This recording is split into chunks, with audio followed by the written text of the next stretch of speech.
দর্শক আসসালামু আলাইকুম। গতকাল থেকেই বাংলাদেশের সকল মিডিয়া এবং পত্রিকাগুলো যে নিউজটি বারবার ঘুরপাক খাচ্ছে, ভারত পাকিস্তানের মধ্যে যে যুদ্ধ, ভারতের 9টি ক্ষেপণাস্ত্র পাকিস্তানে হামলা করেছে।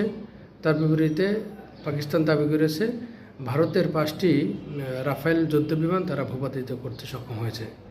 এছাড়াও পাকিস্তানের দাবি যে ভারত সাদা পতাকা উঁচিয়ে তারা যুদ্ধ থেকে বিরতি নিয়ে তারা সেখান থেকে পালিয়েছে। আমার কাছে যেটা মনে হচ্ছে, ভারত এবং পাকিস্তানের যুদ্ধ হলে শুধু দুইটা দেশই নয়, বাংলাদেশে এতে আক্রান্ত হবে। আমরা আসলে চাই না যে কোনো দেশই যুদ্ধে জড়াক। এক্ষেত্রে প্রতিবেশী দেশ হিসেবে বাংলাদেশে আক্রান্ত হতে হবে। সেক্ষেত্রে আমরা কামনা করব দুই দেশই সংযত আচরণ করুক, যেন কোনো ধরনের যুদ্ধ বিগ্রহ না ঘটে। আপনারাও কি সেরকম মনে করেন কিনা কমেন্টসে জানাবেন।